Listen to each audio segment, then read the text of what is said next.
আমি শাহানা জীবন মৃত্যুর সন্ধিক্ষণে দাঁড়িয়ে আছি ভাই।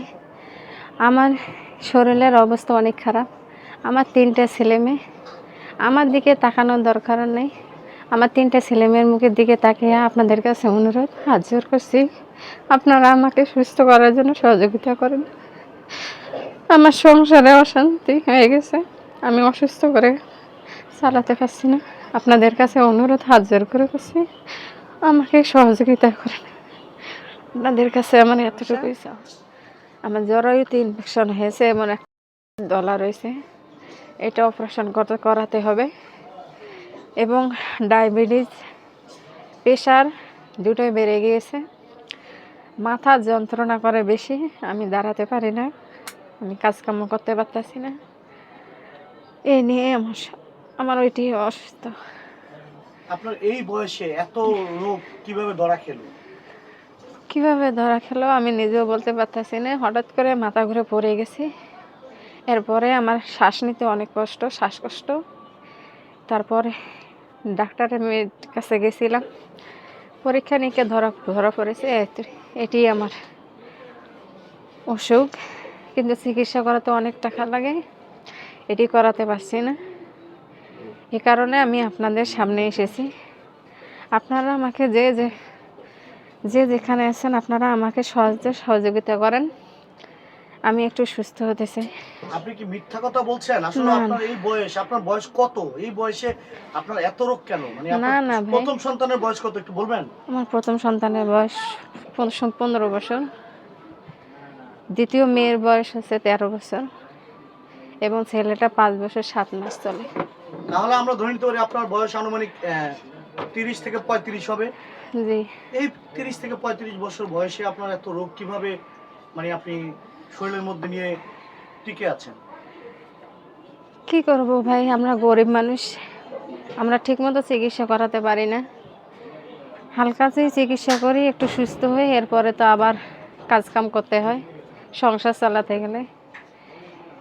এই যে এই বয়সে আমার এত রোগ নিয়ে আমি আছি। আমার পিছনে কেউ নেই এবং আমি ছাড়া আমার ছেলে মেয়ের পেছনেও কেউ নেই। আপনার কথা কতটা সত্যতা রয়েছে? মানে আপনারা চাইলে আমার রিপোর্ট দেখতে পারেন, আমার রিপোর্ট আছে। আপনার রিপোর্টগুলো একটু দেখান, দেখতে হবে। এই যে আপনার রিপোর্টগুলো দেখান। আমার এই যে রিপোর্টে কোন জায়গায় ডাক্তার দেখাইছেন, আগে কোন জায়গায় সেটা বলুন। রংপুরে দেখাইছি।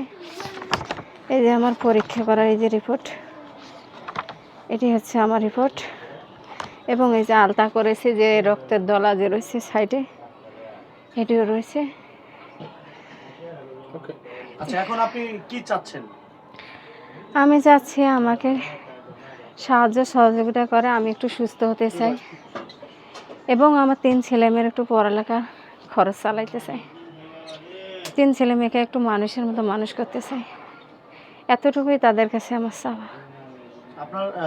আপনার সন্তানরা আপনার এই কঠিন ব্যাধির কথা জানে? হ্যাঁ, জানে।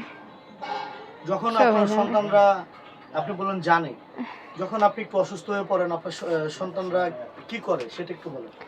আমার সন্তানরা কী করব, অসুস্থ হয়ে গেলে তারা আমাকে যতটুকু করতে পারে, তারা ছোট মানুষ, অতটুকুই করে। ডাক্তারের কাছে একটু ধরে নিয়ে যায়, এই ওষুধ খাওয়ায়, এতটুকুই করতে পারে, আর বেশি কিছু করতে পারে না। মায়ের অসুস্থতার কথা শুনে অনেক সন্তান কান্না করে বা কান্নাকাটি তো করে। রাস্তাঘাটে না রাস্তাঘাটে এখন পর্যন্ত যায়নি।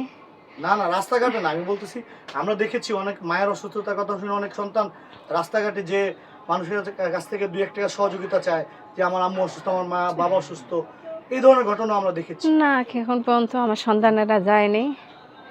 নিজেকে লজ্জা লাগে, এই কারণে আমি যাইতে পারি না। বাচ্চাদেরকেও না করেছিলাম, কিন্তু এখন পাচ্ছি না, বাধ্য হয়ে তাই আপনাদের কাছে আমি হাত পাইতেছি।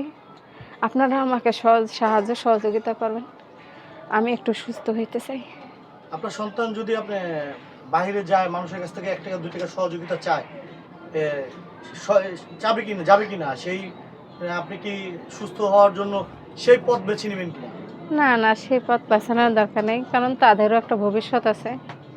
তারা তো মেয়ে মানুষ, তাদেরকে বিয়ে শাদী দিতে হবে ভাই। এই কারণে আমি তাদের কাছে কিছু পাঠাইনি, তাদের কাছে মানুষের কাছে হাত পাতানোর জন্য। মোবাইল নাম্বারটা একটু মোবাইল নাম্বারটা কেউ যদি আপনাকে সহযোগিতা করতে চায় আপনার সাথে কিভাবে যোগাযোগ করবে আমার মোবাইল নাম্বার আছে বলেন। 0186111909005। এই নাম্বারে বিকাশ নগদ দুইটাই খোলা আছে, চাইলে এই নাম্বারে আপনারা আমার লগে যোগাযোগ করতে পারেন।